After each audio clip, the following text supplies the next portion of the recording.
I am recording this so that everyone can rewatch it at their leisure or send it to a friend that might be interested in it.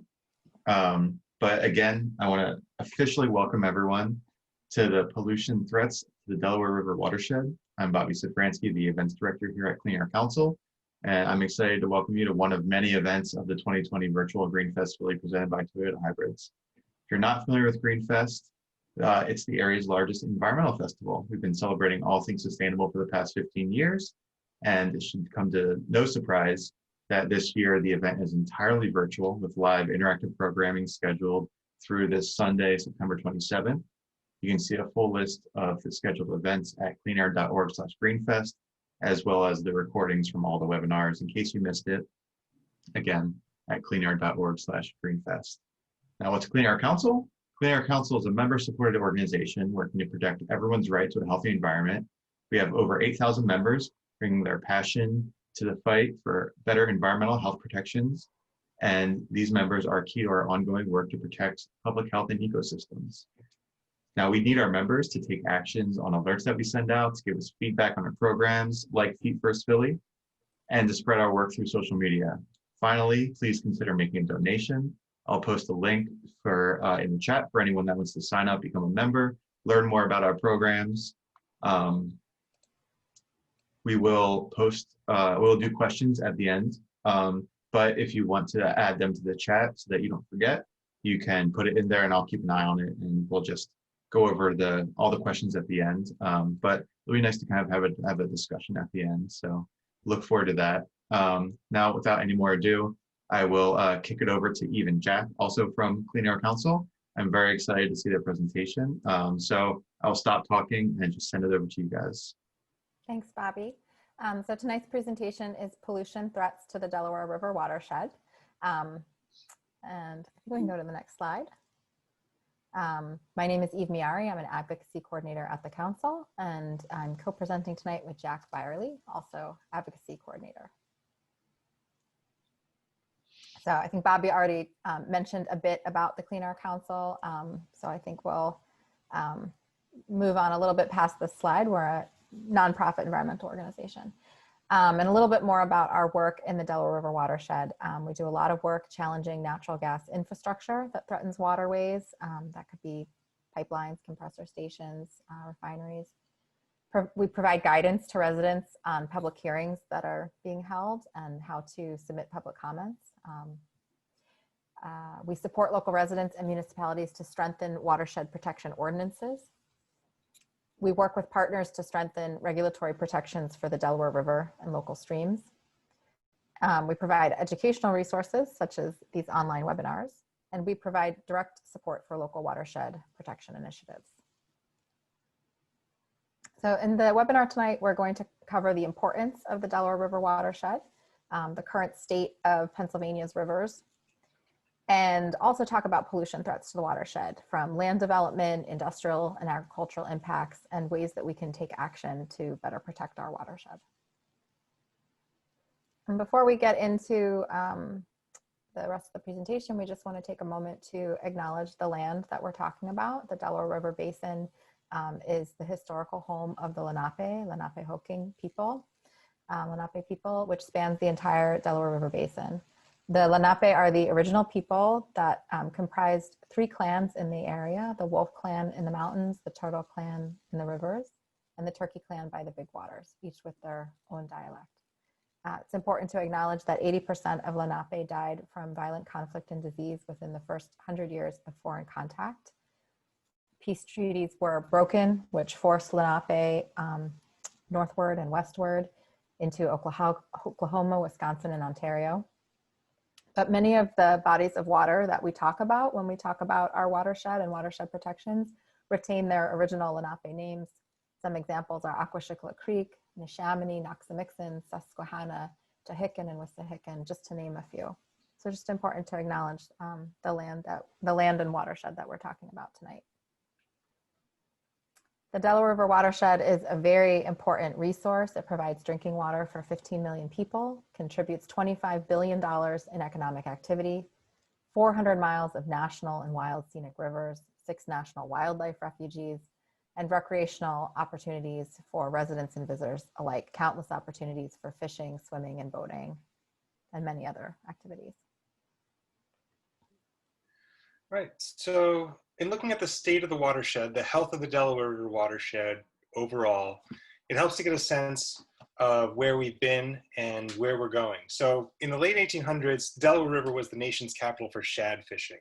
It was, an abundant source for all sorts of fish. It was said that you could walk across the river on the backs of shad and never get your feet wet, is the legend. But by the 1950s, the river was so polluted that it had aquatic dead zones along the urban areas. And this was in large part due to untreated sewage, as well as wastewater from industrial uses being dumped into the river. And the bacteria from this wastewater and sewage gobbled up all the oxygen in the water, leaving little for fish and aquatic life. And this is particularly bad in the region between Philadelphia and Marcus Hook. So this devastating pollution was the key motivator behind the formation of the Federal Interstate Agency, the Delaware River Basin Commission, or DRBC, in 1961. So the DRBC adopted comprehensive water quality standards to reduce the amounts of waste being dumped into the rivers. And shortly thereafter, the Federal Clean Water Act amendments of 1972 were passed, and the Clean Water Act amendments made it illegal to dump any pollutant into waterways without obtaining a permit from the EPA. And the Clean Water Act also provided federal funding to construct or upgrade sewage treatment plants throughout the region. So today, although many of our major waterways are healthier than they once were, our waterways are still under the threat of pollution from a variety of sources, as we'll discuss throughout this webinar. So much so that 30%, nearly a third of our state's waterways are impaired. Now, this means that they don't meet the water quality standards that the state has assigned for them. And the Clean Water Act focused on controlling point source pollution, so pollution emitted from a single identifiable source like a pipe or a factory or treatment plant. It didn't focus as much on non-point source pollution. So that's pollution from a wide variety of sources, that like stormwater runoff, that's is carried from a wide range of sources into the waterway. Stormwater runoff remains a major issue in the watershed. And industrial pollution is also still a major threat. So climate change, as we'll explore in this webinar, it threatens to exacerbate ongoing threats to the watershed. There will be more frequent extreme weather events, storms will be wetter, and it'll make existing stormwater runoff and flooding issues even more challenging to deal with. And on top of all that, the Trump administration has made budget cuts to the EPA and is rolling back federal protections for waterways and wetlands. So now we're going to get into the impacts of land development in the watershed. So generally speaking, land development is a major driver of water pollution in the watershed due to the loss of our forests and meadows and the paving of natural ground cover with impervious surfaces. So the diagram that you see on the left illustrates what happens to precipitation when it falls on natural ground cover versus when it falls on a paved impervious area. So when precipitation occurs, ideally, it would soak into the natural ground cover, flow through the soil, get absorbed, up by the roots and vegetation, which act as sponges for stormwater, or it would percolate down into the groundwater. But when land is developed and the surface is paved and the precipitation isn't able to soak into the ground, it flows into waterways and storm drains, picking up and carrying all sorts of pollutants as it flows. And as you well know, as we've seen this past month, flooding is a major issue in the greater Philadelphia area because when precipitation isn't able to seep into the ground, high volumes of water enter the local streams and rivers all at once. So here we see a model from the United States Geological Survey of past, present, and projected future land uses in the greater Philadelphia region. And these maps help illustrate why stormwater runoff and flooding have become major issues in the region. We can see in the first panel showing the region in 1900, most of the region consisted of forests and wetlands, but by 2010, shown in the middle panel, most of these areas were converted into low and high density urban areas with more impervious surfaces. And in the final panel, we see a model projection of future land uses in 2100 with even fewer forested areas and more urban development. And this illustrates why stormwater management is a major concern in Southeast Pennsylvania, as well as throughout the Delaware River watershed. So I keep mentioning stormwater runoff. It's important to break down exactly what it is, how it's dealt with, how it affects our water bodies. So stormwater carries sediments and other contaminants into storm drains. In many ways, in many areas that have separate storm sewer systems, this stormwater is then released untreated into nearby waterways, impacting water quality, aquatic habitats, and drinking water supplies. And we'll get into the different types of stormwater systems in just a little bit. But stormwater runoff will keep coming up throughout this presentation because it's a major issue in developed areas, farms, and areas with industrial development. So let's take a closer look at the different pollutants that stormwater runoff carries and how they affect water quality. The first being sediment runoff. So sediment harms aquatic habitats in a number of ways. It clogs the gills of fish, it can cloud the water and reduce the amount of light that aquatic plants need for photosynthesis, and subsequently this reduces the amount of dissolved oxygen in the water, which animals need to breathe.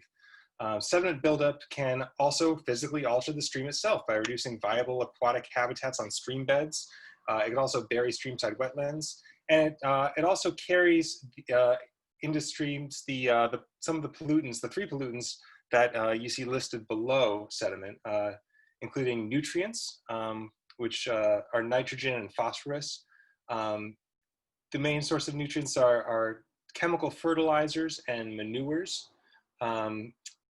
Nutrient pollution can cause algae blooms in the waterways. So algae blooms are especially harmful because they not only clog the gills of fish and block daylight for plants, depending on the sun for photosynthesis, but when algae dies off, the decay process reduces the oxygen levels in the water, and this leads to the death of animals dependent on that oxygen. Pesticides get carried into the water. When pesticides are washed into waterways, they can kill off the plants and insects that are food sources for fish and other aquatic life. We also have runoff can carry heavy metals from roadways, from tires, automobile exhaust, road asphalt, as well as from agricultural and industrial areas. And heavy metals contaminate drinking water sources. It can also contaminate fish and get passed on through the food chain. So road salt or sodium chloride, as well as oil and petroleum, can be picked up by the runoff and harm aquatic life. And plastic in waterways is also can be broken down into microplastics. And this can be ingested by fish and aquatic life. It could also end up in the water we drink. So there's a real urgency for stormwater management to be a major priority because climate change will only exacerbate the impacts we're already seeing with stormwater runoff and flooding. So you can see in these charts showing that in the past few decades, rainfall averages and annual temperature averages have been rising.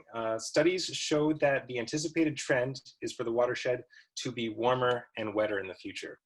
So the rise in temperature means that there'll be less precipitation stored as snowpack, and runoff from snow melts will flow into waterways at greater rates at once.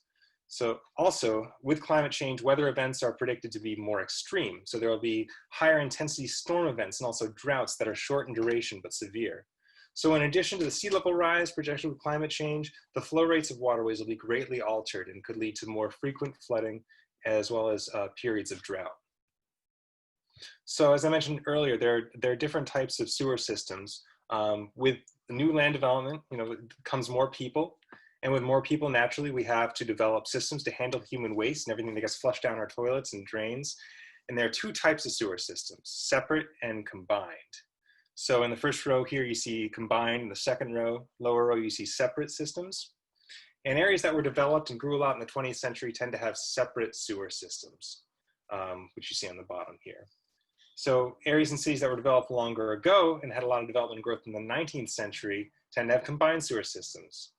In a separate system, waste flushed down drains from buildings flow into a sanitary sewer system that transports the sewage to treatment plants. And the stormwater in the area flows into a completely separate storm sewer system that carries the water untreated directly into a waterway.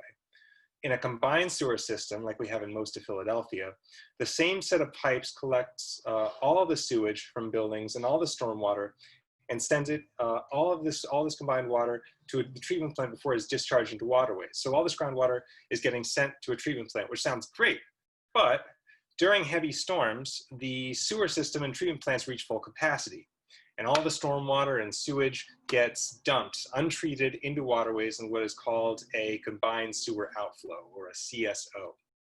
So there are over 350 combined sewer system outfalls in the Delaware River Watershed, including in Trenton, Wilmington, Camden, and Philadelphia. And about 60% of the area of Philadelphia is in the drainage area of the combined sewer system, and the remaining 40% of the city relies on a separate storm sewer system.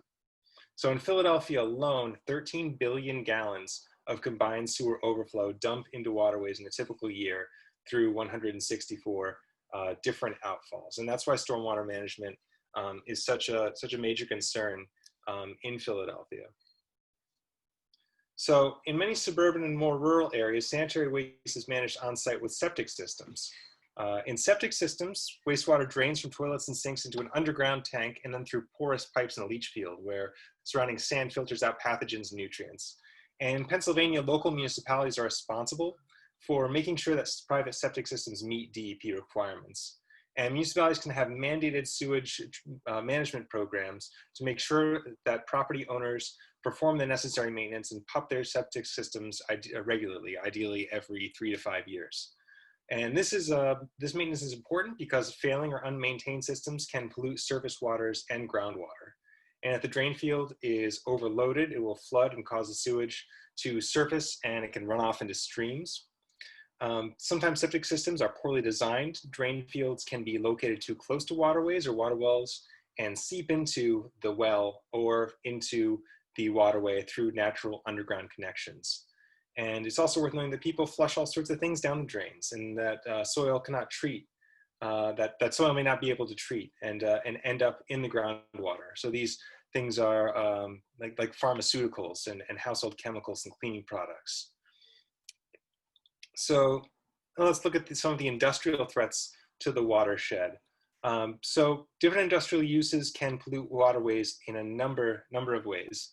Looking at wastewater treatment plants, even the infrastructure that we depend on for managing and preventing waste from entering our waterways can be a source of pollution. So despite decades of investment in improved treatment technologies, wastewater treatment plants are still major sources of pollution. And many areas have plants that are in need of upgrades or repairs. Certain plants may not be able to treat the nutrient load in the water as efficiently as others, and depending on the technology used. So areas around many sewage treatment plants tend to suffer from nutrient pollution. So with each of the industrial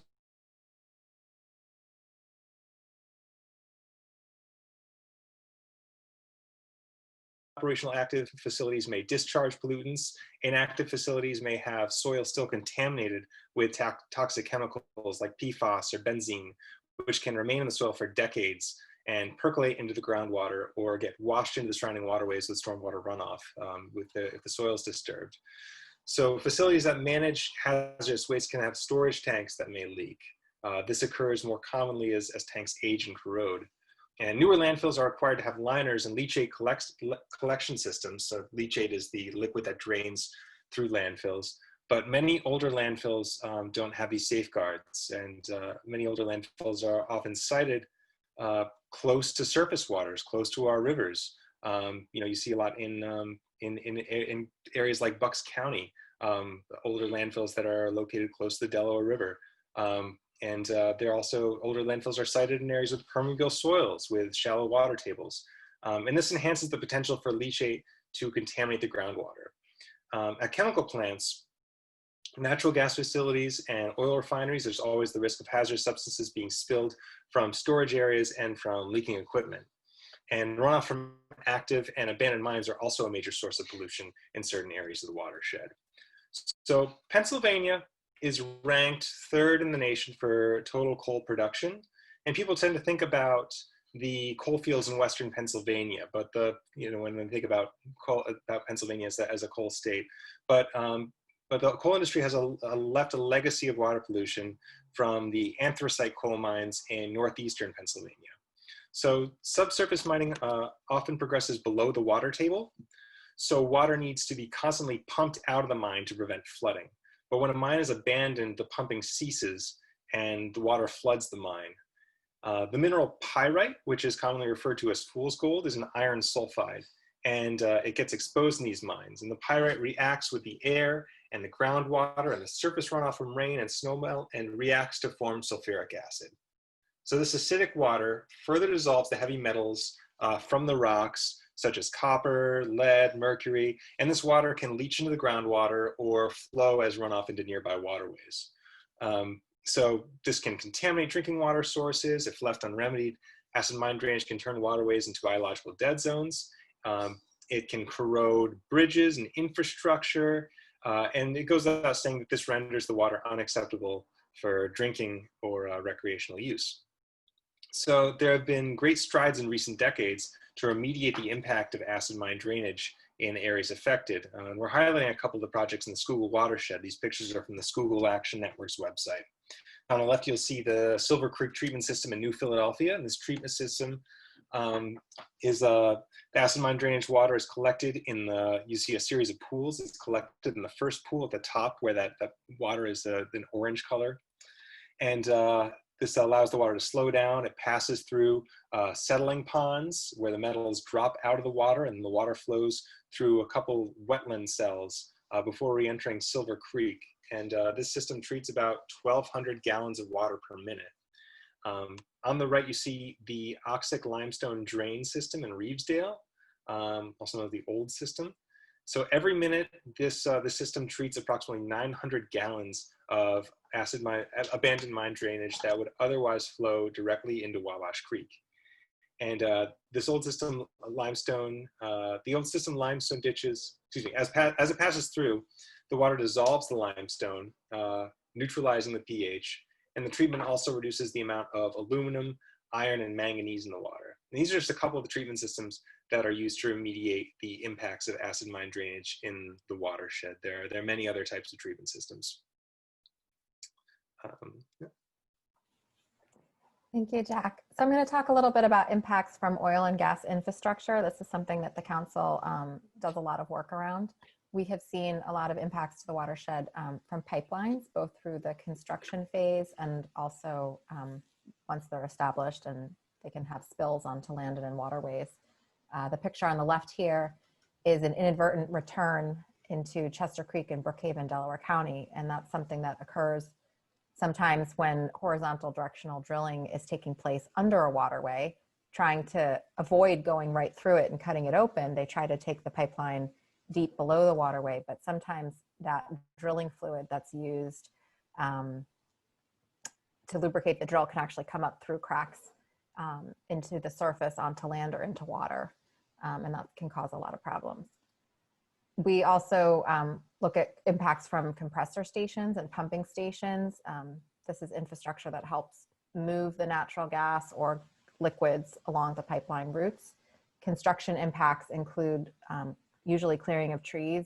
They're often put into areas that are forested. And there can be a lot of runoff from impervious surfaces when you take the vegetation away and replace it with concrete asphalt. And then of course there's potential spills during operation. The public doesn't often hear about these, but they do exist. We had a big one in Delaware County about a year ago on a valve station that leaked gasoline near a tributary to Chester Creek. And then of course refineries and cracker plants can cause air pollution, which leads to acid rain, which can infiltrate the watershed, and discharges from acid pits, waste storage containers, and on-site processing. So there's a lot of ways that the oil and gas infrastructure can negatively impact the waterways.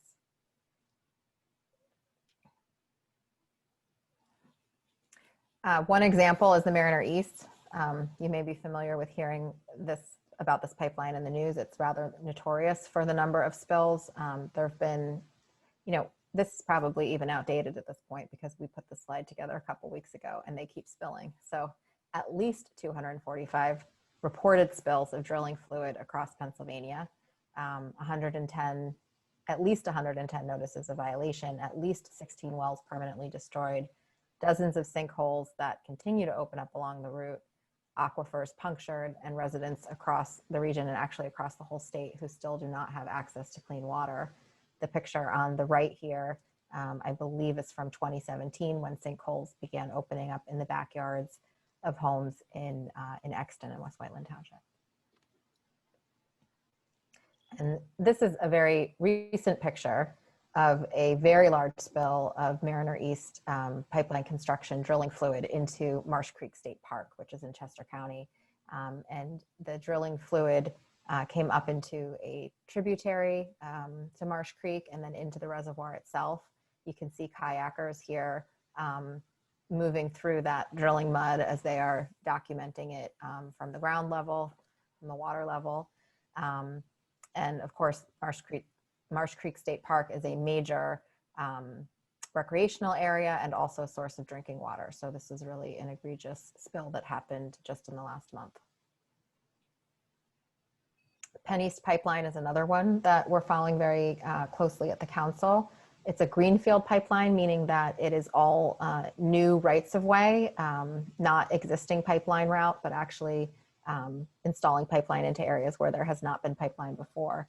The original plan was 120 miles crossing Pennsylvania and New Jersey, although that plan at this point has shifted to a phase 1 plan, just building in Pennsylvania due to opposition in New Jersey.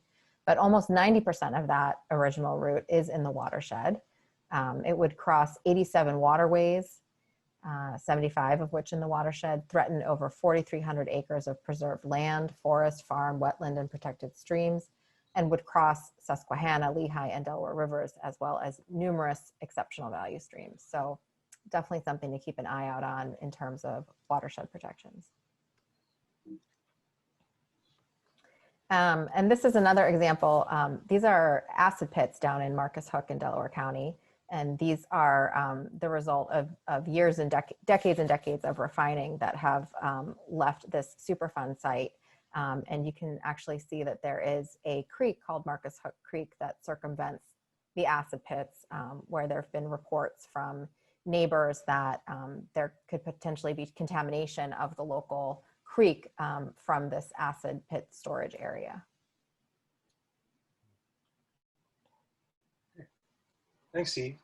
So we want to give you some sources that you can use to identify industrial pollution sources throughout Pennsylvania. The first being EPA's Enviro Atlas. So this mapping tool shows all the facilities that report to EPA for pollutants, as well as impacted waterways. And you can also overlay census data, so you can look at the demographic information for the populations that live surrounding the facilities that report for pollution. EPA Echo is another mapping tool that contains inspection, violation, and enforcement data for the federal regulations such as the Clean Air Act and the Clean Water Act.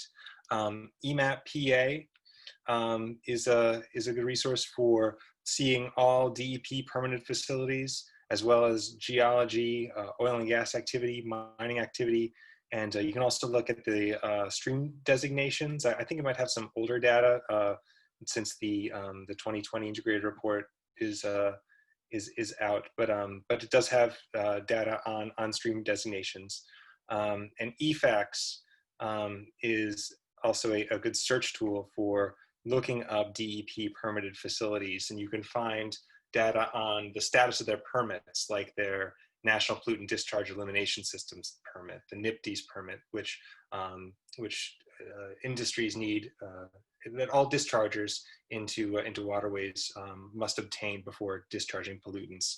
And it also has the history of inspections and violations for DEP for permitted facilities. So these are all websites that you can use to investigate pollution sources on your own. So finally, we're going to look at some of the agricultural impacts in the watershed.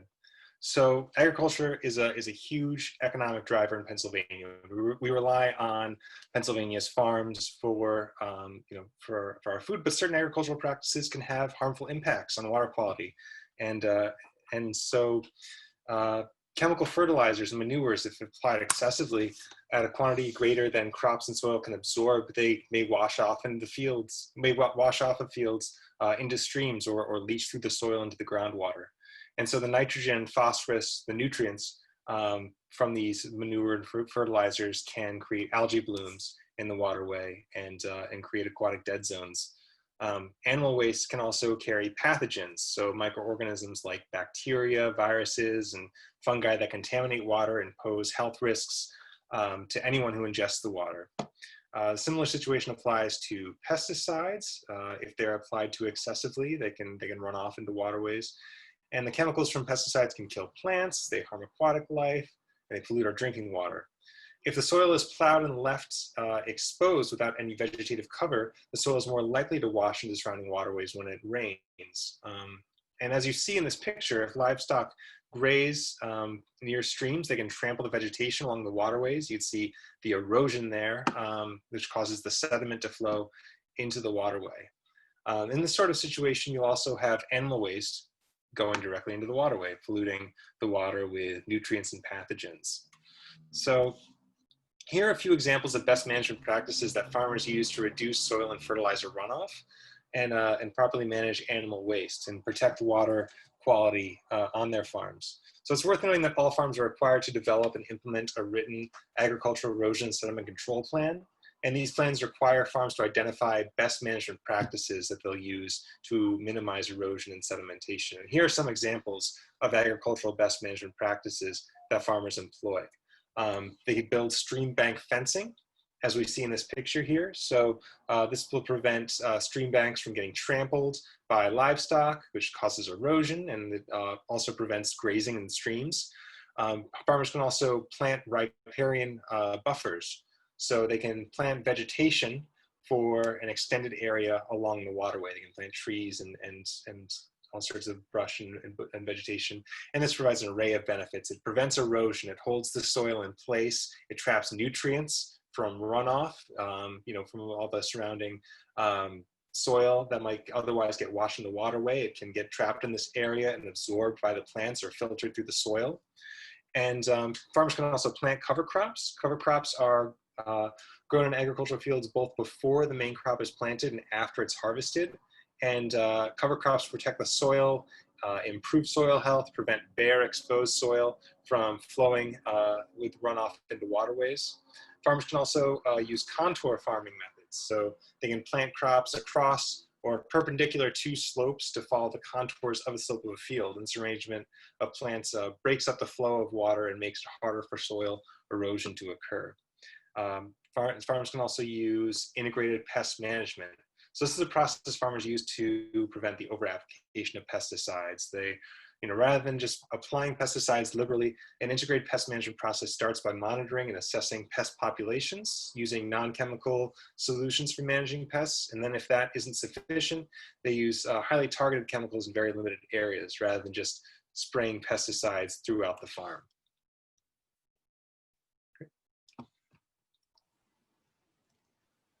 And now I'm going to hand it off to Eve, and she's going to take us through some of the ways that we can take action to protect the watershed. Thanks so much, Jack. So one of the things that we want to talk about is the importance of reporting pollution events when you see them and where to report them and how. So this is something that happens from time to time. You might be hiking along a creek or walking somewhere where you notice that there's discoloration in the creek, or there looks something like soap bubbles.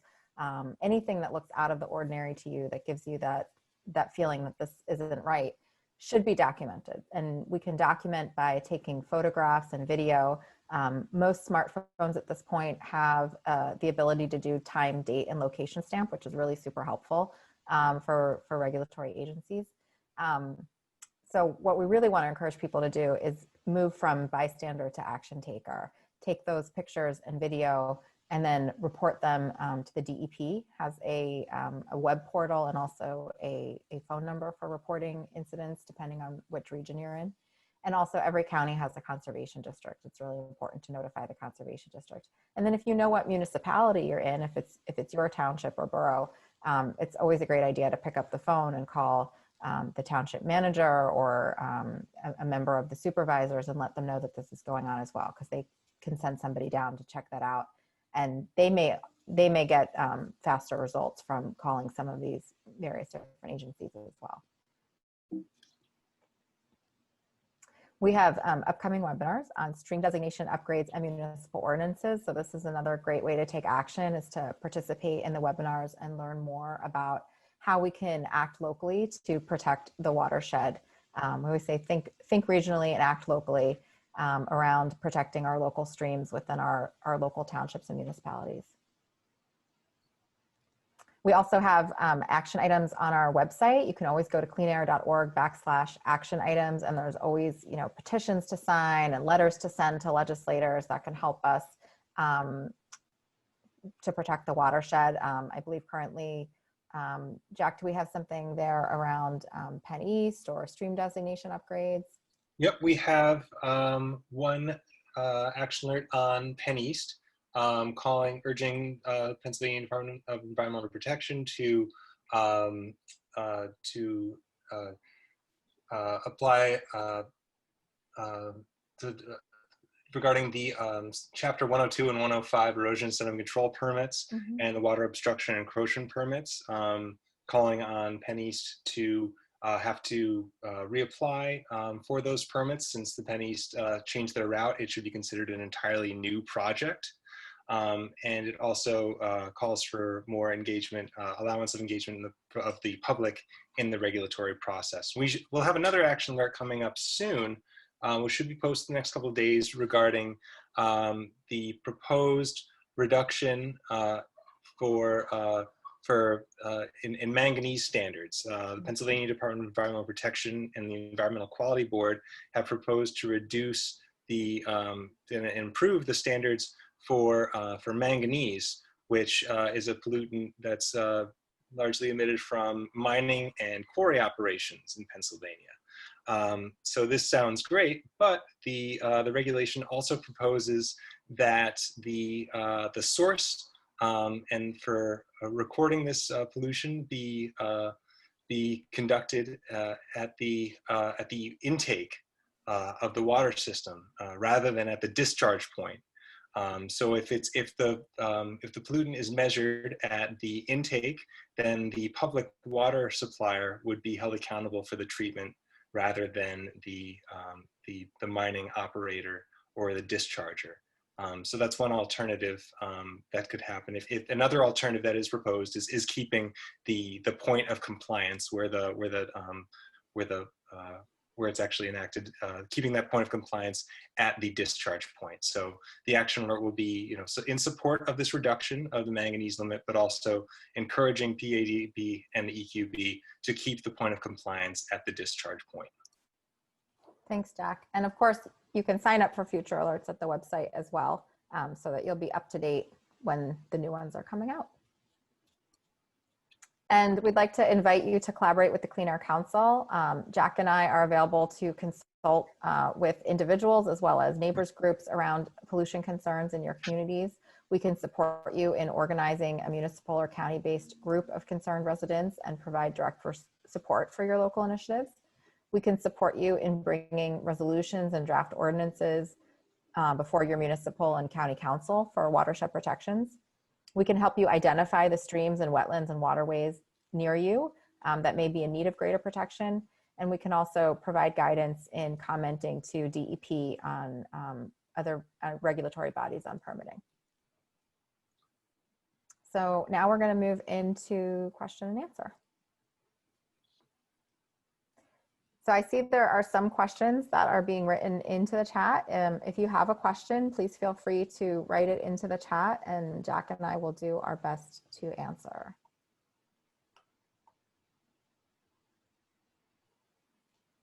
So we have a couple questions here. Of all the sources of water pollution, stormwater, gas infrastructure, industrial mines, and agriculture, which causes the most harm to the Delaware River watershed? Well, the largest source is agriculture in the state of Pennsylvania. The 2020 integrated report shows that it is, the largest source of pollution. And as I mentioned, that there are, best management practices that farmers can employ to reduce water pollution, but there's a lack of funding and a lack of technical support and sometimes implementing those measures. It takes a lot of coordination between nonprofits and county conservation districts and government agencies to make sure that the farmer has all of the support that they need to implement and those best management practices. So that's a major issue throughout the state, and in the more rural areas of the watershed. The second largest being acid mine drainage in the state of Pennsylvania. Thanks, Jack. Another question, how does the state handle situations where the polluter is no longer around? This could be the case potentially with instances of acid mine drainage from abandoned mines. That's a good question. As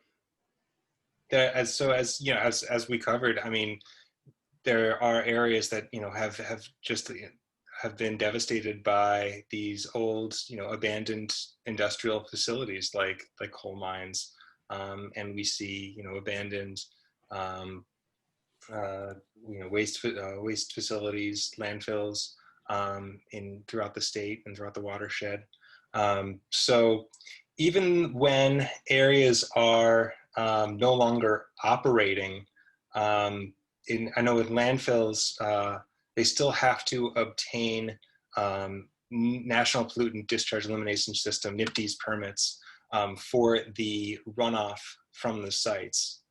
And earlier this year, we actually submitted a comment to the Pennsylvania Department of Environmental Protection because the landfill, which was no longer operating, but still owned by Waste Management, they were seeking to reduce the monitoring, the monitoring periods, the number of times they'd be monitored each year, and loosen their regulations. And we submitted a comment that the regulations should remain as is, that they should have the strict, more regular monitoring, even though they are no longer operating. And ultimately they abandoned their proposal. I think because of the comments that community members sent in and the work of the the people in the area who opposed it. But polluters are still held accountable for the pollution from the runoff of their sites, as was the case. I know the case in this landfill situation. Thank you, Jack. And one more question. This is regarding PCBs, which is a pervasive toxin in the watershed and very difficult to remediate. It was used in the past for transformers and other applications. They're a primary determinant of whether fish are edible. So can we speak at all to any efforts to address these PCBs?